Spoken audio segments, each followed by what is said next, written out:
Dukes Nation, this is your home for all things Duquesne University athletics, whether it's basketball or football or soccer or lacrosse or volleyball, track and field, golf, swimming, you name it, everything in between. If it's happening at UPMC Cooper Fieldhouse, Arthur J. Rooney Athletic Field, or anywhere our Dukes play, you're going to hear about it here. Hello and welcome, Dukes fans. You are looking at co-producer Rudy Longarini inside the worldwide headquarters and studios of All Dukes Sports Talk.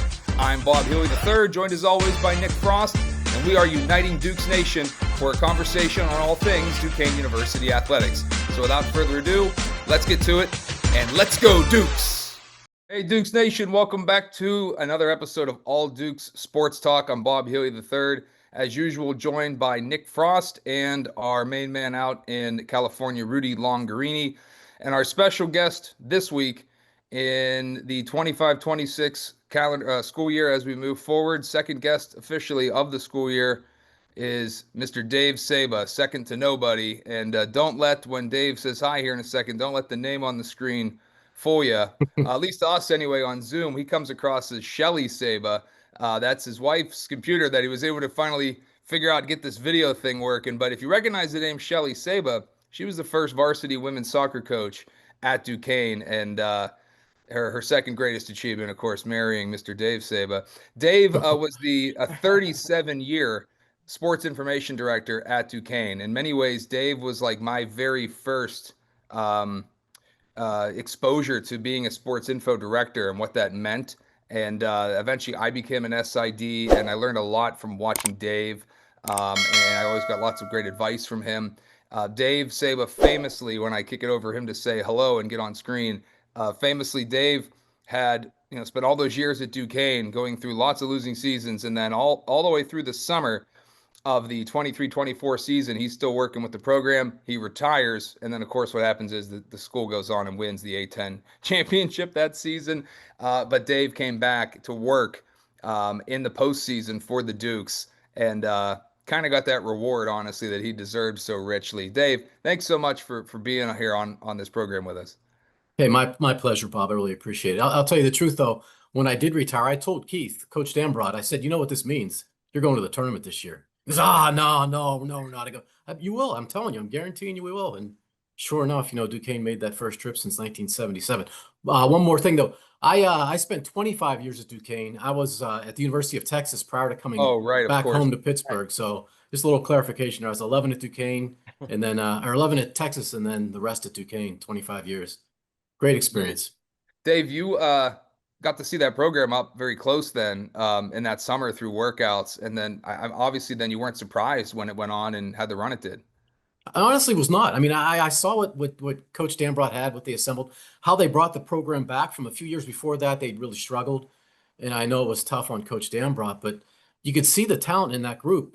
Jakob wasn't there yet. He came in August as I was leaving. He's the only person I didn't get to, interact with and really know, but you could see the talent there. And there was they had like a little chip on their shoulder, and I really thought they could put it all together. And so I want to say it didn't surprise me. I mean, after that conference start they had that year, it was a little slow, but it didn't surprise me because I know how hard those guys worked, and I knew the talent that was there and the leadership that they had. That it was just rewarding to see that team have that kind of success.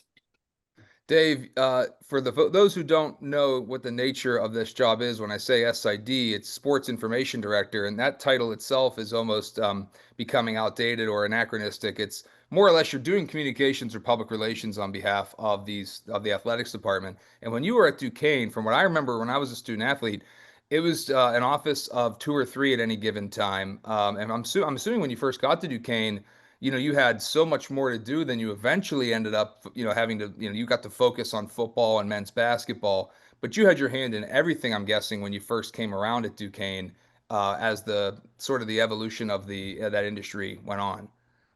We did, but it almost is the other way around. As technology evolved and it became more of a 24/7 job with social media and how people could access everything. Usually it used to be you would cover a game, write your post-game story, get it out to the media, and then you'd have a little quiet time. Now you're constantly in motion. There's demands 24/7. There's access 24/7. So it really kind of almost went the other way, where it was You'll have more irons in the fire now than you used to. It's a demanding job. It really is. And like you said, the title has changed. Now it's communications, it's strategic media, it's the name has changed, but the nuts and bolts of the job haven't. The evolution of technology has really changed the job. You're writing recaps whenever the teams perform for your own website. You're also assisting the media with anything they need to cover the teams. And then a big part of the job, too, is just compiling statistics and making sure record books are accurate and all that. But when you went to Omaha, right, to be with the basketball program for the first round of the NCAAs in 24, what was basically your job when that happened? Because, Duquesne was hosting back in Pittsburgh. So you were like kind of the on-site contact, right? Did Duzik stay in Pittsburgh and you went to Omaha, or how did it work? Yeah, it was funny. I was with my wife. We were watching the A10 tournament. Actually, I got an award the first week of the A10 tournament, first game. So I was in Brooklyn for the first two games. I saw them beat Dayton, and then I came home during that off day. And I was to my wife, I go, Shelly, if they win this, I don't know how they're going to do it. Because Jim is going to have to stay and run the tournament here. That's a full-time job in itself. And so I said they're going to need help. There's no way. And sure enough, Rick Christensen reached out the evening of the championship game, and he asked me if I could go and accompany the team, and I said sure. I'd do anything for Coach Dambrot. He was so good to me during my time there. But for the tournament, you're doing a lot of there's a lot of demands for interviews. Guys are getting pulled in all different directions, so it's a matter of just logging that, coordinating it, getting guys to the right place at the right time for the right thing. Their player interviews, coach interviews, and just kind of being organized. But I was in a good spot because I knew everybody. And also, when I was at the University of Texas, we participated in the tournament 7 times. So I'd been on that end of it. Granted, it was a few years ago, but I knew what went into it. Plus, I served as a media coordinator in Pittsburgh 5 times. So I knew kind of the lay of the land. So it really wasn't that hard. It was just getting back on the bike and enjoying the ride, actually. I got to really enjoy it this time.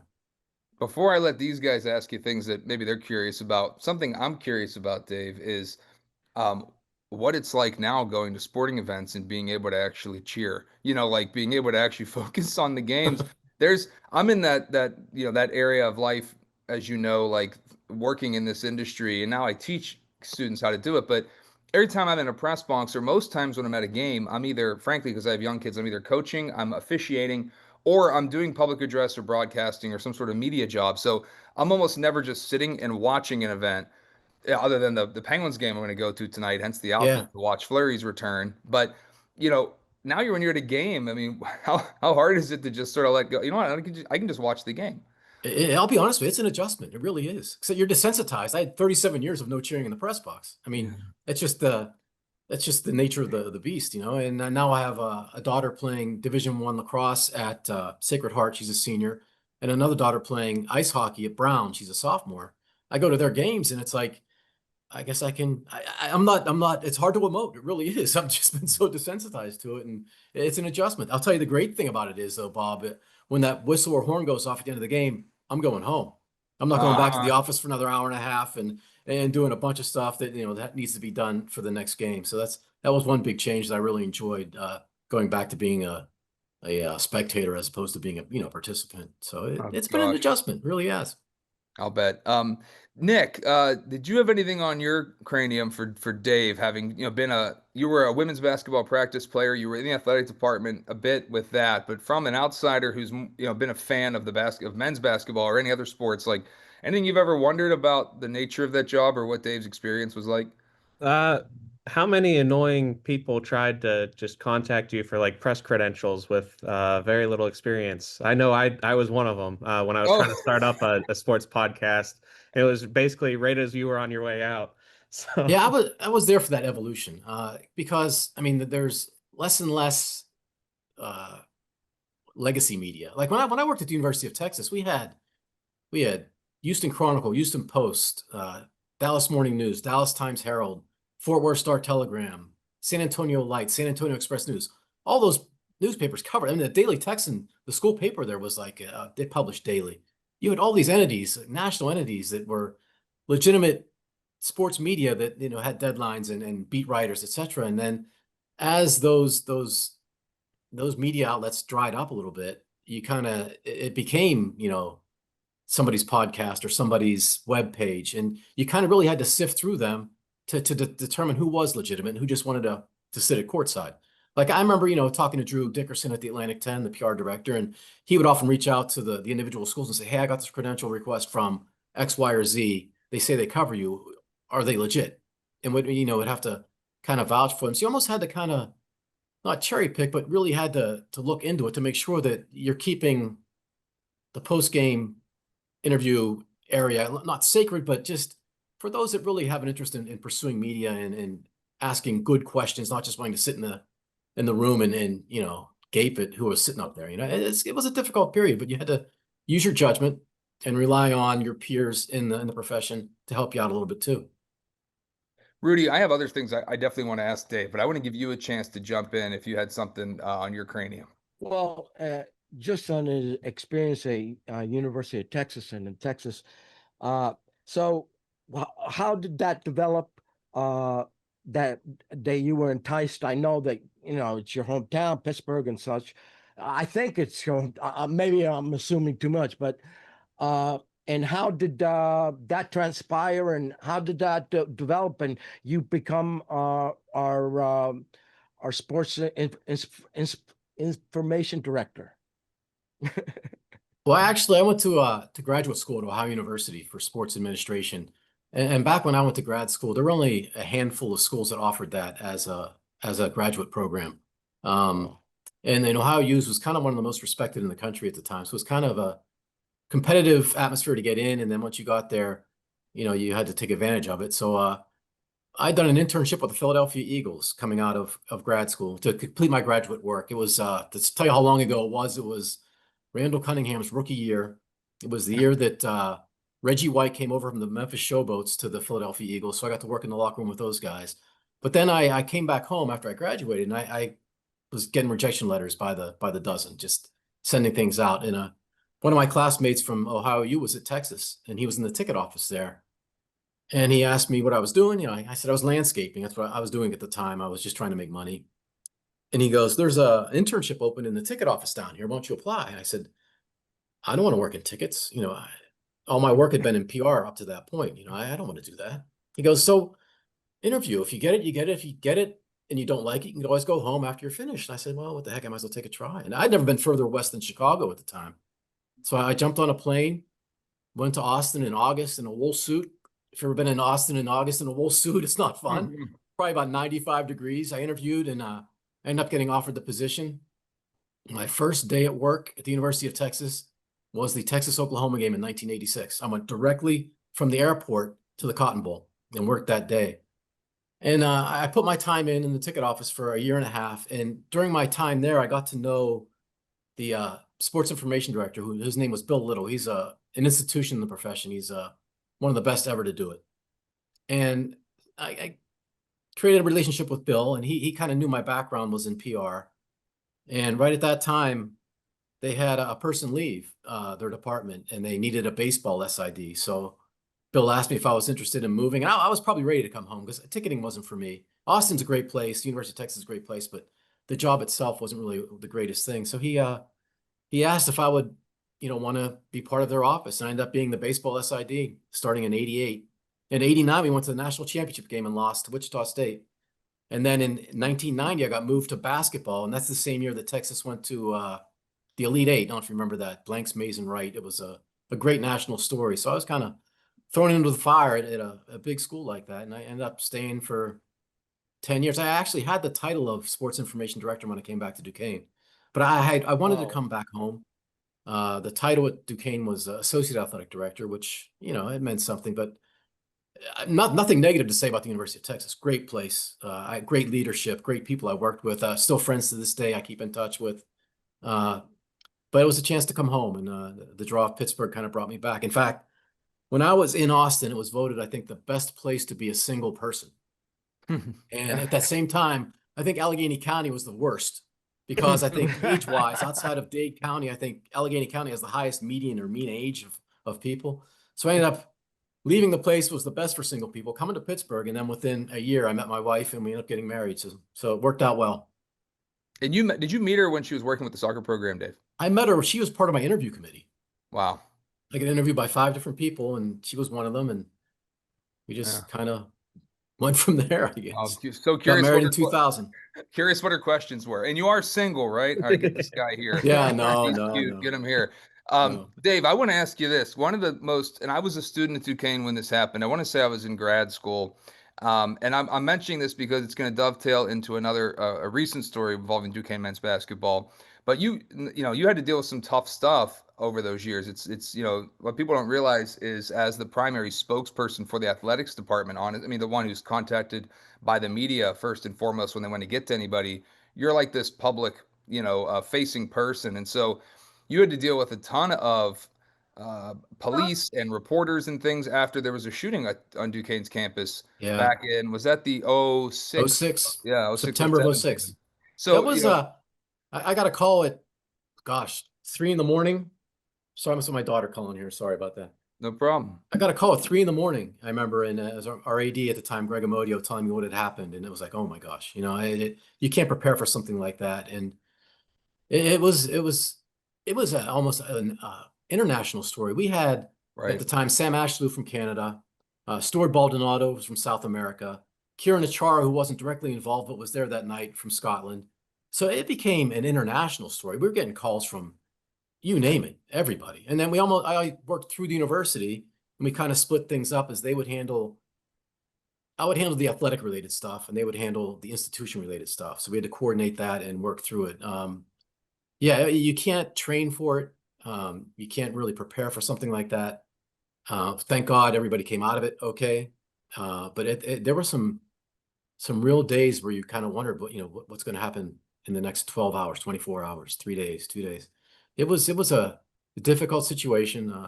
Luckily the university survived it, and we got through it, but it was a tough thing. I mean, Tom Rinaldi from I guess he's with Fox now. He was with ESPN at the time.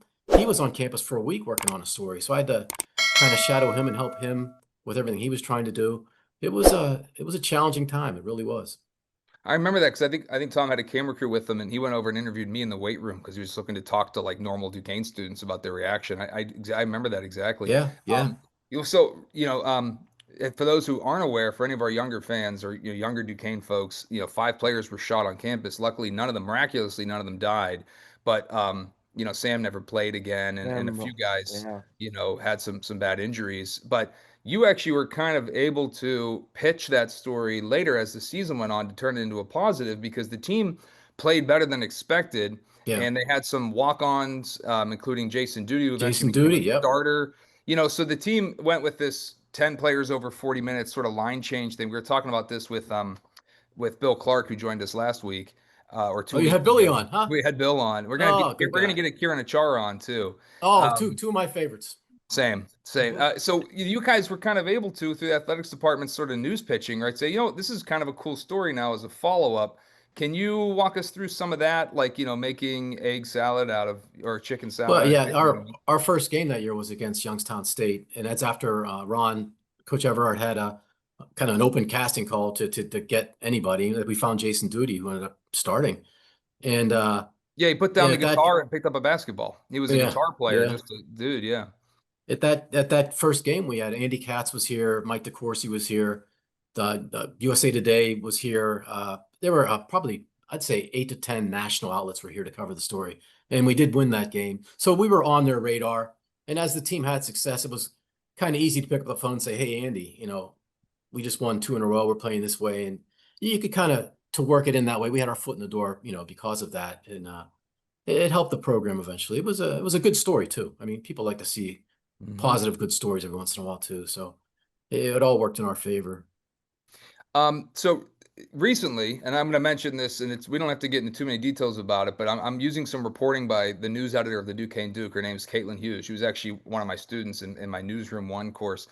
She wrote a nice article in terms of journalism wise about the charge against Maximus Edwards, one of the Duquesne current players who was charged with simple assault. The simple assault charge is going to be dropped, Caitlin reports.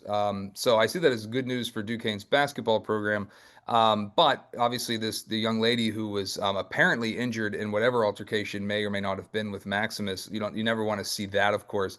But when something like this happens, Dave, and again, just for anyone who hasn't followed the story, Max is apparently going to go through a I guess what you would call he can reduce it from a misdemeanor to a summary charge if he goes through an approved program. It'll be a domestic violence program, but he hasn't admitted to any wrongdoing and hasn't admitted to anything. The Duke did reach out to Jim Duzik, the current SID, for comment, but he declined.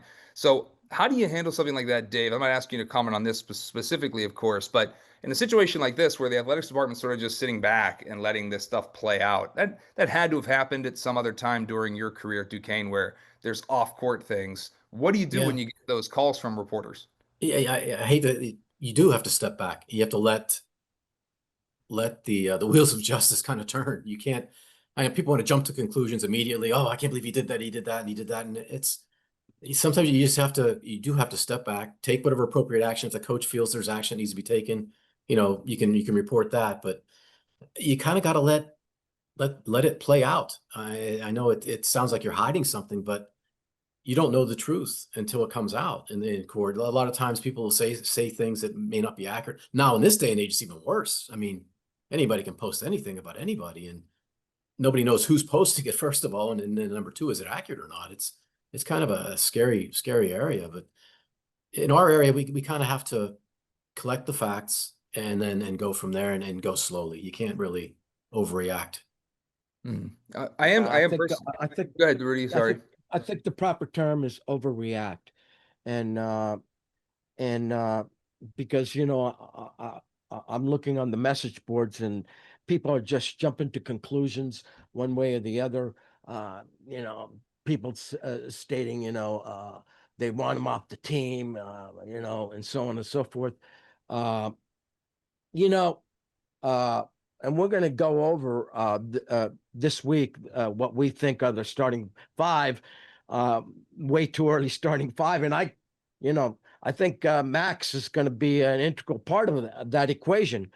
Well, Rudy, I think we should punt because I want to wait now. I want to see what happens with this whole thing because obviously the team can take whatever measure they want. I mean, Nick, I don't know how involved you are in criminal matters, but obviously the team can do whatever they want with them, regardless of what the courts do. Right. Nick, I'm just curious about what your opinion is as an attorney. Yeah, I mean, there's very extremes as to what could have happened. The courts aren't necessarily going to be the one who actually finds that out, but there will be evidence indicating one way or another that they'll bring up if it does go to hearings and things like that. The team will probably look into that, and I would guess also look into things on their own to see what they can determine as to what actually happened. Obviously, they're hoping for the best, as basically everybody is in situations like this, where you have somebody representing your organization that you'd hope that they didn't do anything that would negatively reflect on the university. But as a team as a whole, I mean, Pitt has had similar situations where players have kind of just been basically off to the side. They might be practicing, but they're not playing while this all transpires and they figure out the truth of the matter as much as they can. And then there's a lot of complicated factors in here because you also have to balance the relationships involved too, because you don't want the player to feel like they're off by themselves during this process. They're still part of the team in a way. So it's a challenge for everybody once this sort of thing happens. And like Dave says, the crazy thing is that these accusations can be out there when literally nothing happens. So I don't know about anything involving this situation. I don't have any inside information into there, but there's a lot of complicated factors from how it's reported from the journalist standpoint, how the player responds, how the team responds. And I think Duquesne's doing a pretty good job of just kind of letting it play out and then maybe doing their own investigation in the background as well to try and figure out what exactly happened. So guys, I want to, this is me selfishly pushing us to more topics because I want to make the Penguins game tonight. We're recording on Saturday, September 27th, by the way. Marc-Andre Fleury's comeback out. Not everyone who watches us is a Pittsburgh or a Penguins fan, but I am. So I want to get to a few more topics. And this is A little happier topic: the football team victorious today One. on Saturday, September 27th, beating New Haven 44-18. This marks the official conclusion of the non-conference portion of the Dukes 2025 season. The Dukes ended up 2-3. Now New Haven will play conference games next year in the NEC. But they were sort of a late addition to the schedule. They're transitioning up to Division One, so next year New Haven game will count as a conference game. But I like what I've seen out of the Dukes when they're playing at their level, guys. The game at Akron, I thought the Dukes were going to be a little bit more competitive. But the trenches often is, like that was sometimes where the big differences are. I noticed when Duquesne lost a home non-conference game, which we don't do very often, against Lehigh, which came to town. Similarly, that game sort of was won in the trenches. Dave and I worked that game together, actually. He was, on the side freelance and doing some stats with us. And that's kind of where the bigger bodies and the depth and the scholarships kind of come into play. But when the Dukes play schools like New Haven, or when they beat up on a D2 school like Lincoln, you can see that the Dukes do have a lot of talent. And I love the talent I saw at running back today. So the Dukes, again, when they're able to play teams that are their size and at their level, they can do a lot of good things on the offensive line. Duquesne today had, and just listen to some of these numbers and these averages. Ness Davis, whom I really like, who actually had a big second half against Akron last week. He wears number 32. Ness Davis had 8 carries for 84 yards today for a 10.5 average. Taj Butts, who is the normal bell cow, had 9 for 79. That's 8.8. Tyler Riddell, the QB, had 8 for 63, including 2 touchdowns. And then a couple other guys, DeJohn Hopkins, 4 for 46. Sean Solomon Jr., 3 for 37. So they did whatever they wanted running the ball today. And Riddell also threw 3 touchdowns. So he had 5 total, if you will. And his 3 passing touchdowns were all to Joey Isabella, of course, who had a great game, 6 catches, 92 yards. And Zach Weiss tells me he's 3 yards shy of having 2,000 career yards. And so lots to like on offense. I was a little concerned that we haven't seen much of Jack Dunkley recently. I expect him to kind of have a bigger season to this point.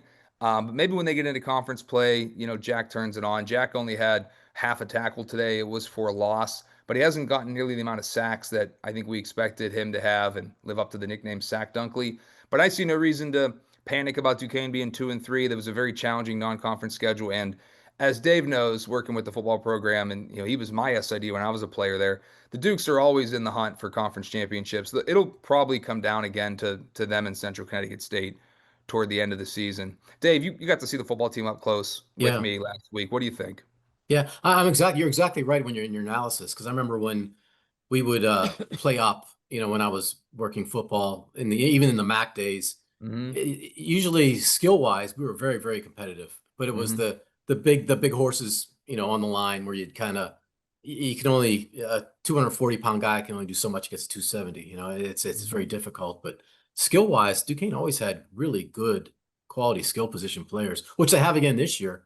I think the team will be fine in conference play. I really do. I think the depth at running back you spoke about is phenomenal. I think the defense is very good. It's so hard to find out what exactly the team is when you're playing the type of competition they did in some of those non-conference games. I mean, you're not going to beat Pitt. I mean, it's a different level altogether. But I think they've assembled a very good team. It's going to be very, very competitive in the NEC. It's like I said, to do it year in and year out. And credit to Coach Schmidt and his staff for. And especially now on this landscape, for identifying people that can excel and getting them ready to go in a short period of time, because now your roster is turning over every year. I mean, it's a credit to those guys. I think they'll be fine. I really do. Dukes will play Stonehill back at Rooney Field on October 4th. That's a noon kickoff, and that will open up NEC play. Then they stay home to play St. Francis for homecoming the following week before hitting the road at Mercyhurst, at Wagner, and at LIU. Dukes come back to play Central Connecticut State in what could end up being a de facto conference championship game. That's November 15th at noon. So I highly recommend, if you're going to come to any game this year, to come to that one. And then the Dukes finish at Bobby Moe, the University of Moon Township over there on November 22nd to finish out the season. I want to ask you this, Dave, on the quick topic about football before I get back to basketball. You were at Duquesne for a long time. You were the football contact for most of your time there. Give me your top 3 to 5 players that you covered, that you were the PR rep for. I think the guys that made the show that are probably going to be on this list, I'm assuming like Lee Bodden and Christian Kuntz, but anybody else jump out to you? To me, Jeremy Conley's the best offensive player Oh, I you ever stole played it. I was with. gonna mention Jeremy. So he's on the list. Anybody Yeah. else? Besides Bob Healy, of course. I don't know if Bob I can Healy, mention best him or lineman not. ever on the Standout team. lineman, Yep. academic All-American. I mean, great. This guy did it all. Well, thank you. Don't sell yourself short, Bob. Okay. But no, Well, give me- Jeremy was one of my favorites to watch. He was physical, talented, and people don't realize he walked on the basketball team. He got into the Right. pit game one year as a walk-on. Very, very talented athlete, tough kid. Loved watching him play. If you go further back when I first got to Duquesne, Matt Fisher was a linebacker for the Dukes when they were when they were just becoming a power in the MAC. And Matt was a very, very good player. Just a standout linebacker. Of course, Christian, I remember his first game playing at Old Dominion, running an interception back for a touchdown down at Old Dominion. It was a nice sign of things to come. But he was an excellent linebacker. I mean, he was a great all-around football player. I mean, Lee Bodden, like you said, he took half of the field away. It was so fun to watch him. People wouldn't even throw in his directions. He almost enticed people to throw to him so he could make an interception. He was just a phenomenal athlete. I remember there were some guys walking in the upper concourse at the old Palumbo Center, and there used to be these signs that hung from the ceiling. I watched this happen. I watched it happen firsthand. I don't know, 11 feet high, maybe? At least. And they're daring him. Can you get it? And sure enough, he took like a step and a half. Boom. Hit it with his hand. He won the 8-10 long jump league. People forget what an all-around athlete he was. Now, in this day and age, would Duquesne be able to keep him? No. Right. But he was a phenomenal athlete. It was great to watch him play when he was at Duquesne. I mean, Neil Lobig had a great career as a quarterback. Just the numbers he put up, 100 touchdowns, throwing. There's so many good players. I hate to sell anybody short. I'm going to ask you to do the same thing with hoops. I want to get into that for a second. I do want to mention that the men's and women's basketball's non-conference schedules were released. Nick or Rudy, before we ask Dave for his, I guess top basketball players, which is asking a lot too. Any first reactions to the non-conference schedule? I know, Nick, you had mentioned before we started recording that you were a little disappointed, or at least it stuck out to you that Duquesne doesn't have many TV games. Yeah, I don't think it necessarily matters anymore with the streaming as fans' viewership, but just kind of a sign of where Duquesne's still pegged in the A10, kind of disrespect, sort of chip on the shoulder. I think we've constantly been able to find ways to have that chip on our shoulder over the years, and I do think this team's better than the bottom of the barrel of the conference. So that stuck out, and then we do have a tough opening set of games to start conference play. So if we get out of the first 4 games 2-2 or 3-1, I still like our chances in conference play on the men's side. Rudy, any thoughts about the basketball schedule, men's team? Well, the non-conference that they're going to be playing, University of Nevada, I'll be there. And December 13th, one day before my birthday. So I'm going to be in Reno, checking out the Dukes playing University of Nevada. Yeah, dude, we do get Dayton at home. We do get Dayton at home January 13th. I love when they come to. It's always a great atmosphere. Oh yeah. Yeah, except they fill the goddamn with half their crowd. That's the problem. Hey, we'll take the money. We've been doing a little better recently with that. That's true. We have done a little bit better. We have been. All right. Yeah. Okay. Yeah. I don't know. I think that. What were we talking about? I'm sorry. Oh, I mean, anything. The men's hoop schedule, it's fully released. I don't know if yeah. Well, yeah, dude, I really didn't look that hard. You're saying that the first 3 or 4 games are really tough? Niagara? I mean, not non-conference, conference play. Conference. Yeah, play. Conference play. Conference play. You said the Dukes will start conference play December 30th, right, at Davidson. And then January 3rd against VCU. That game will be on USA Network. All right. And then January 7th at St. Joe's. And then the home game January 13th versus Dayton. So you're right. It is a tough test, Nick, off the start. Like those 4. Might as well find out, huh? Yeah. I mean, if we, like I said, if we end up 2-2 or 3-1, or either of those results, I'm gonna be happy with. If we start out 1-3 or 0-4, I'm gonna be a little worried. I want to Yeah, also give but the women's yeah, basketball team some love and mention their conference schedule also recently available. Women's hoops. So there are not no TV games actually for those ladies, unfortunately, that I've seen. This to me that this is a very interesting year for the ladies. And Dave, feel free to jump in on this. Megan McConnell obviously not here anymore. Currently playing professionally in Australia. And she maybe will come back to play in the States for the WNBA after her season's over in Australia. But the women are going to go have a sort of a transitional period now. You lose a giant star like this. Um, Dave, do you what would you say? I'm assuming you think the best women's team we have is probably that one that gave UConn a nice run in the tournament a few Yeah, years back. yeah, with April Robinson. Yeah, that was an outstanding team. Any impressions you guys about the women's schedule? I know Nick pays a lot of attention to the women's program, having been a part of it at one point. Yeah, I think they actually have a better start as far as competition goes, kind of easing into it, at least from a traditional standpoint as to what the teams do. I mean, St. Joe's and Richmond being the top two teams last year or much later on in the season. So, Mhm. and like you said, we've got a very different team coming in this year. Maybe not total player wise, but contribution wise, it's going to be interesting to see how our team develops and forms. So I can't give too much insight into the conference play when I don't know how our team's necessarily gonna look in minutes wise. But confident, always confident in Coach Burt. For good The reason. Absolutely. Exactly. Yeah, exactly. He seems to find a way. Women's volleyball winners today, 3-2. That went final right when we were about to start recording. So the women's volleyball off to a 1-1 start in conference play after winning a game against VCU this afternoon. The Dukes ladies women's volleyball it now goes to 9-4 overall, and again 1-1 in the conference.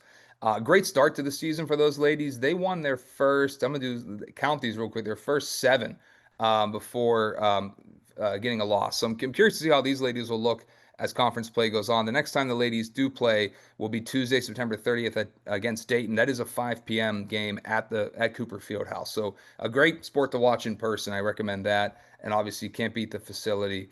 Want to also get the soccer, Dave. I know you were the men's soccer SID for a Yeah. while, so you know these guys pretty well. The men's team off to a 5-2-2 start. Almost, they did beat Syracuse September 5th at Syracuse, I and watched a good part of that game, yeah, online. well, I and then watched it. lost to St. Louis, number 7 in the country, only by one. What are your impressions of the soccer program? They're impressive. They're impressive to me. Now the goalkeeper they got, first year player, I can't recall his name off the top of my head, but I mean I've been impressed with what I've seen. They did not play well in the first half against St. Louis, and they're fortunate to be down 1-0, but played very strong in the second half. Gave them all they could handle. Were more aggressive. They played well at Syracuse to win that match. So I will take our chances with Duquesne and in the A10 season. I think they have a chance to be very good. Does a great job as well, and his whole roster's turned over completely since I left. It's only been 2 years, and maybe there may be 3 or 4 guys I recognize even. So I mean, it's so difficult in this day and age to remain competitive and to do it in creative ways. And Chase has kind of figured that out. So I think the sky's the limit for the men's soccer team. Diego Chavez is the redshirt senior Thank goalie. you. Yeah, I think he recently got a red card in a game, if I'm not That He was did mistaken. at the in the very St. end. Louis Yeah. game. Yeah. Um, Yeah. Yeah, but the men's you gotta like playing high profile soccer the way they are. I mean, that's just pretty cool, I think. And there's more to do on Rooney Field in the fall than just to watch football. I think that's really cool. There used to be a good student crowd, the Rooney Rowdies, that used to gather for the men's games. I haven't seen them as much these years, but I know that this generation really likes soccer. Having watched Premier League on NBC for years, and so it seems like the opportunity is there to get some support. I think a team that's had arguably maybe even a hotter start is the women's soccer program, and they've done a lot of that on the heels of Maya Matisa, right. who I apologize mispronounced her name on an earlier episode of our show, but Maya Matisa is just unreal. She's one of the leading score. I think she is the leading scorer in all of Division So One right now in total goals and goals per game. She has broke the school record already this season for single season goals. Maya has 11 goals through 10 matches, and she has 2 assists for total of 24 points. Red hot. Did you do you know anything about Maya, Dave? I mean, did she transfer? I think she was here all 4 years. So I don't know if she was around when you were here. I think she must have been toward the end of your time here. Yeah, but I don't remember. I mean, I'll be honest with you. I was tied up with men's soccer most of the time. It was hard to keep up with everything. But I mean, what a phenomenal start. I mean, that's just great. I watched part of their games too and saw her score twice. It was like makes it look too easy. I mean, it's Yeah. great. Good to see. So the Dukes ladies are 2-0 in the conference, which you also love. That's the most important part of their conference.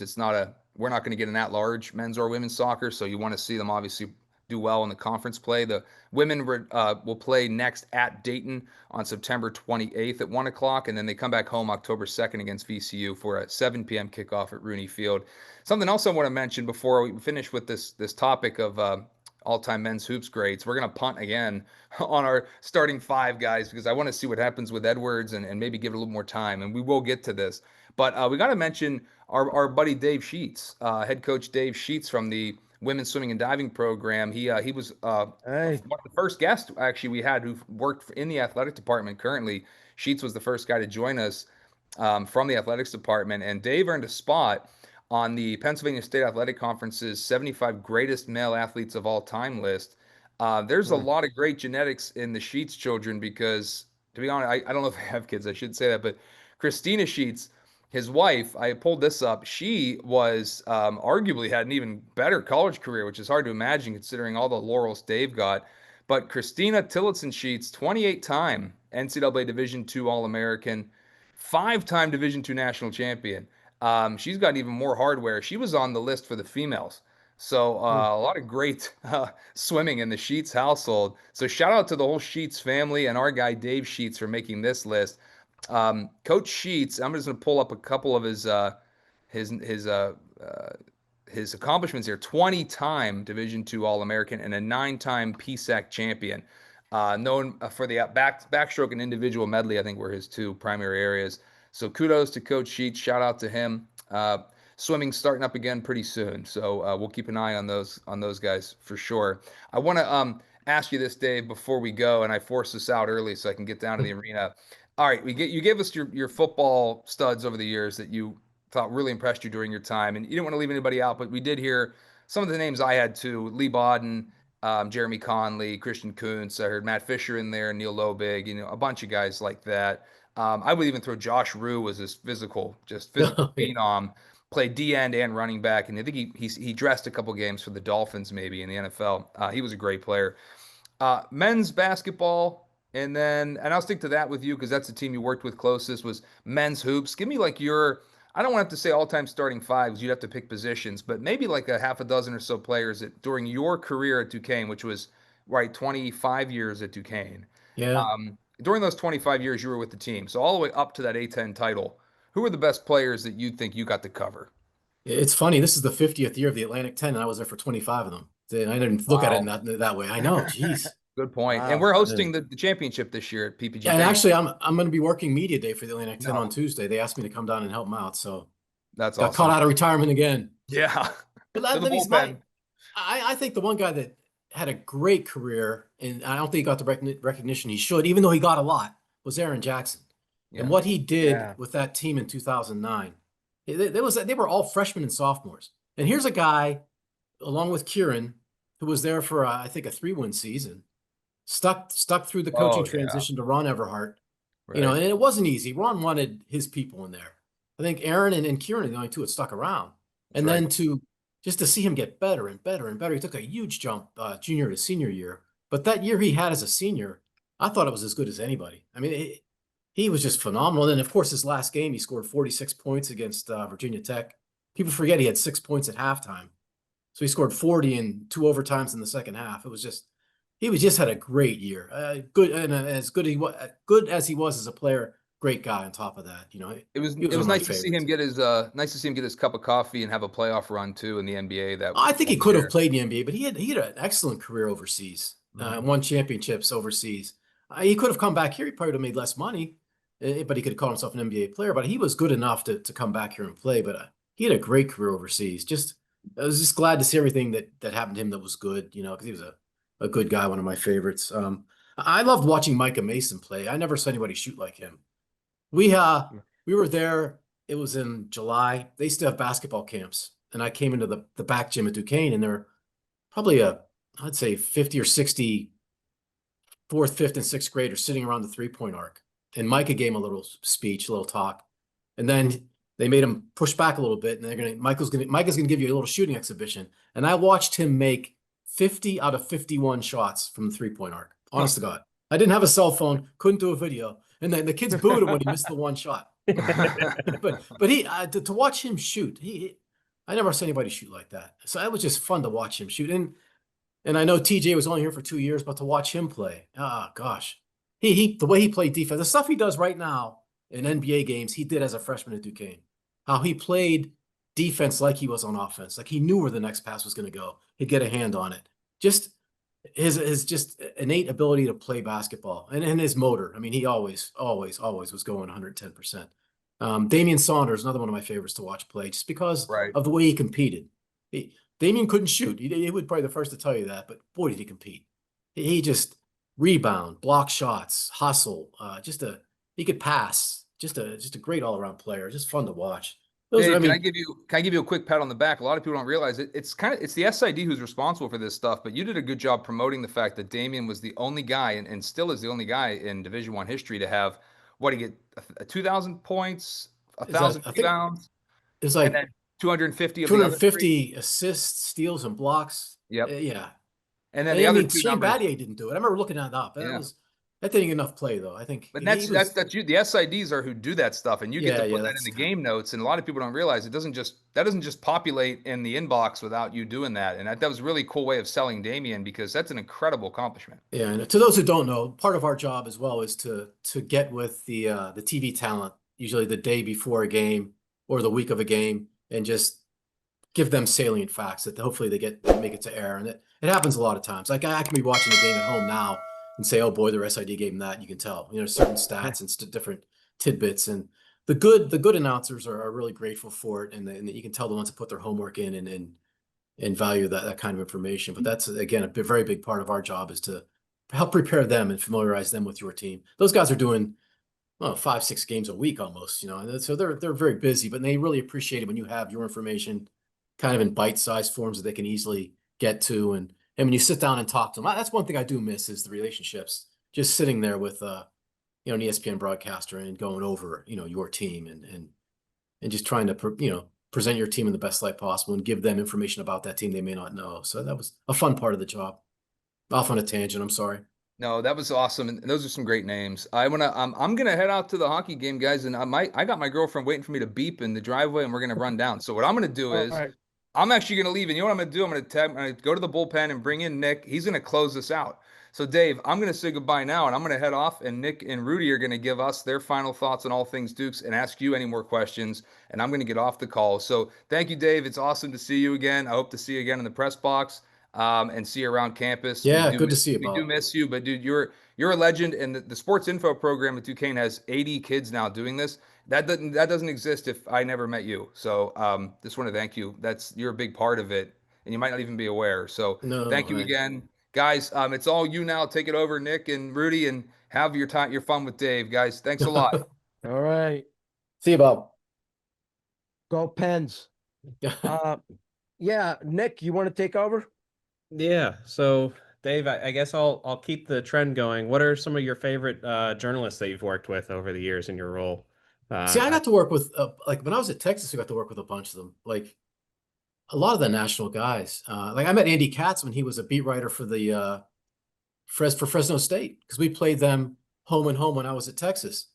Kevin Blackistone used to be a columnist for the Dallas Morning News, so I met him back when he was working, some of the bigger name guys. Skip Bayless covered us when he was with the Fort Worth Star-Telegram, back in those days. A lot of guys, all the national guys, you get to work with. When I was at Texas, we went out to dinner with Jim Valvano when he was working for ABC, and to sit around a table at a restaurant and listen to Jim Valvano tell stories, it's priceless. He was as funny in person as anybody I've ever been around. Just a genuinely, good guy. Just some experiences like that I got to be part of as a third guy. We had Lynn Swan come in to do color for a Texas football game.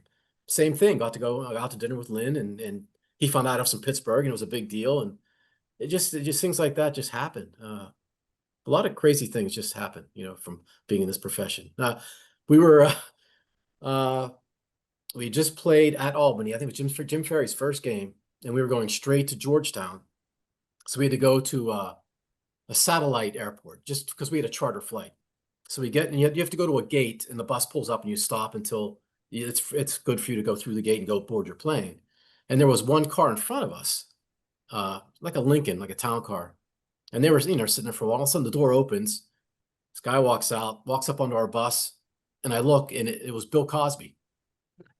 He was up in Albany. God. He was flying to DC, but he was a big Temple fan at the time. Yeah. He came on our yes. bus and talked to our team Graduated. for 5 minutes.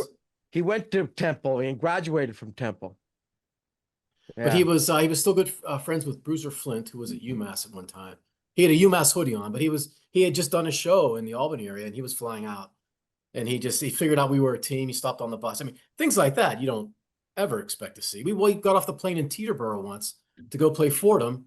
We walk in the tiny lobby, and who's standing there but Adam Silver, commissioner of the NBA. Just because he was getting ready to get on a flight, and all of our guys were looking at him. It's funny the things that just happen being in the profession, and being on the road and stuff like that. Just kind of off the wall things.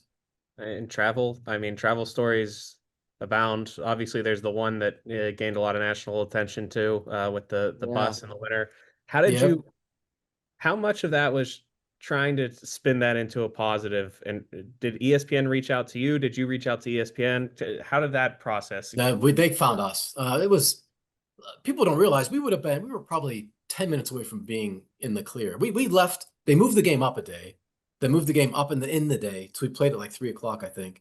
And I remember as we're getting on the bus to leave Fairfax, the snow was coming down. We're going like 40, 45 miles an hour all the way onto the turnpike.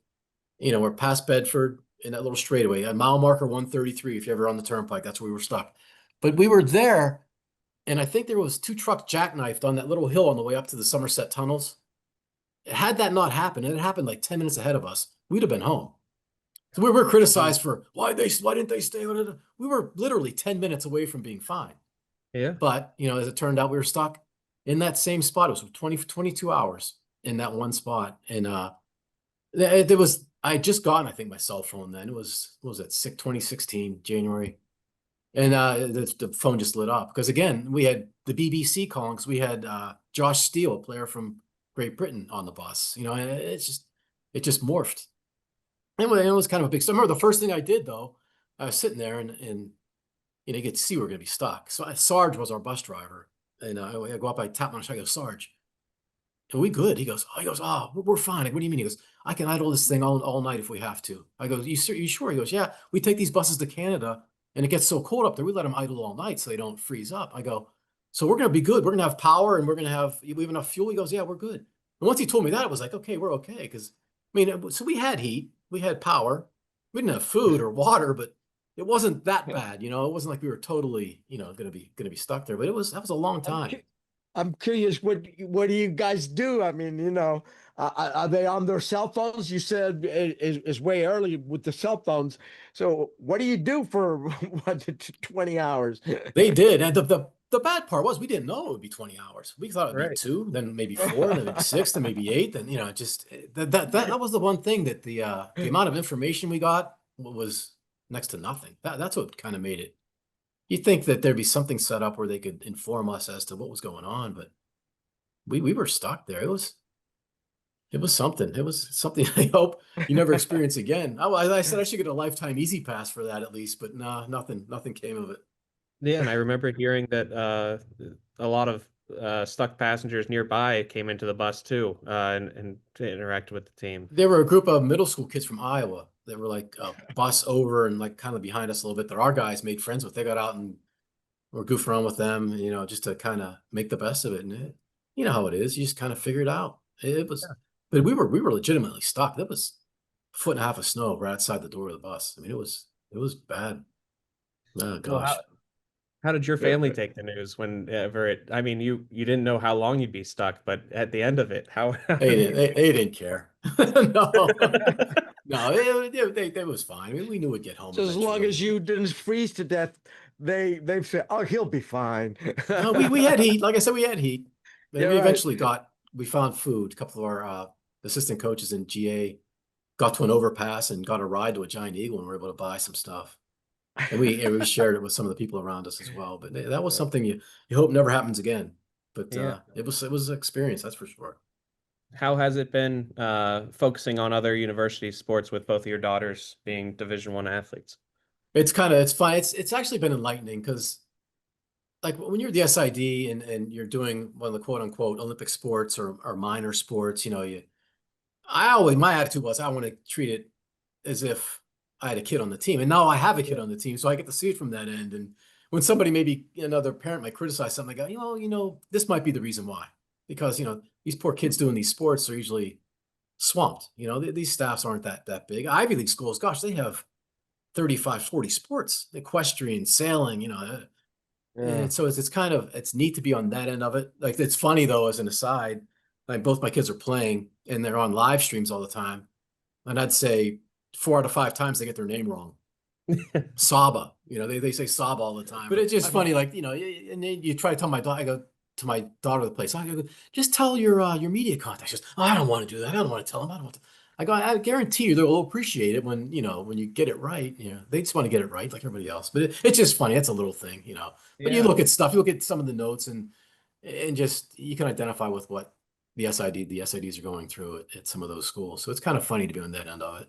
But I've been making many trips to Providence and Fairfield, Connecticut, and hockey season starts in a couple of weeks. Actually, the NCAA season started, but the Ivies go back late. So her first game's not until the weekend of the 17th, I think. So we're going to go up for that.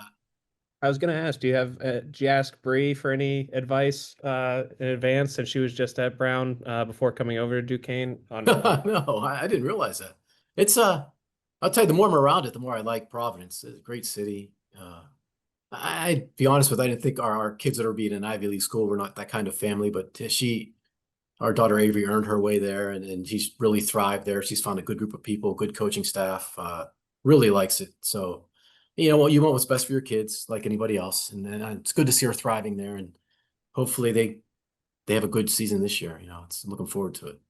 Well, when I interned in the NCAA compliance office when I was in law school, I remember talking to Rick and just thinking like every Ivy League school should have such a recruiting advantage for anybody that's not like a Power 5 conference level, because that degree is just worth astronomically more, you would think, than any other degree. I hope. I hope. But it's funny. It's funny how, like, my daughter does not have a study table. They don't have tutors for athletics. You're treated like a student, which is refreshing in a way, which kind of the way it should be, Like if she needs a tutor, she goes in and goes through the proper channels on campus and gets a tutor. And it's not, and the coaches don't they'll look over their shoulders and ask them about classes 24/7. It's up to you to schedule your classes and to pass your classes. And it's kind of refreshing in a way to see them treated like regular students, which they are. At Ivy, you only have 4 years to complete your academic or your athletic career. So it's different in that regard, but it's refreshing in that regard as well. So it's kind of neat to see it. All right. Well, I don't want to take you too deep into it, but I know we've touched on a lot of the major storylines. Is there any out there storyline from your time at Duquesne that kind of sticks out that you feel like was a good enough story but didn't get enough attention? Oh gosh, that's hard to say. It really is. Yeah, our bowling team was good. We had the best bowler in the country. Olivia Falwell. It's like having the Heisman Trophy winner for bowling. I mean, there's that right there. When they went to the NCAA tournament, and it needs to be part of that. But there's always good stories around it. It's just I think there are fewer and fewer media outlets there to report on them, though. That's the thing that changed. Everything has become disposable, which I really, really don't like. It's just make a video, boom, it's gone. Throw a photo up there, it's gone. It's gone. It's gone. And I'm worried about the historical aspect of things. just maintaining those archives and those records that kind of are falling away. I hate seeing that happen. And just the overall complexion of athletics right now is it's just in such disarray with the NIL. And you know that the top schools are going to break off and form their own entity at some point. It's a matter of when. And then what happens to the schools like Duquesne who are not at that level and will never be able to afford what these state schools Right. can. So you got to find your niche, and it's very difficult. And it's I don't miss that part of it. I think there's some challenging times ahead for athletics, for college athletics. Yeah, and I will say it was somewhat refreshing to see NCAA basketball announce they were having about 100 teams showing in the game that they're making, and there was a lot of negative feedback of that being not nearly enough if you're going to pretend to be an NCAA basketball game, because that's like a third of the sport represented. And I'd imagine Duquesne was not going to be one of those teams of the 100. Yeah, I know. I hope they don't mess with the NCAA tournament, though. I mean, I think it's inevitable that's going to expand.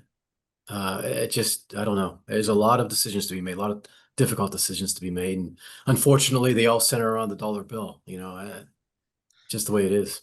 Yeah, and that I think our first or second episode we talked about that a lot too, with the NIL and the court rulings, and we were worried about the football team's future. And I think we're gonna figure it out. Every school is gonna figure out a way to make these traditions stand as best as they can. And I have faith in Duquesne's leadership so far in finding that way. Rudy, we'll start with you. Any final thoughts? Dude, the final thought is that we're already an hour and 30 minutes. So in what was supposed to be the quickest episode ever. Yeah. Dave brought us back, and we thank him for that. Dave, I want to thank you for showing up today and being patient with us, and allowing the questions that we asked and that you responded to. Thank you very much. And Nick, you want to end the show? Sure. But yeah, Dave, it was a true pleasure. I got some insight from Zach Weiss that you have the best stories there ever could be. Oh gosh. So a lot of praise your way. Zach's a good man. He works hard. Yeah. Thanks so much, Dave. Appreciate it. And to sign off the podcast, I feel it's only right to say, let's go Dukes. Thanks for the opportunity. Appreciate you guys. Go Dukes. Let's go Dukes. Go Dukes.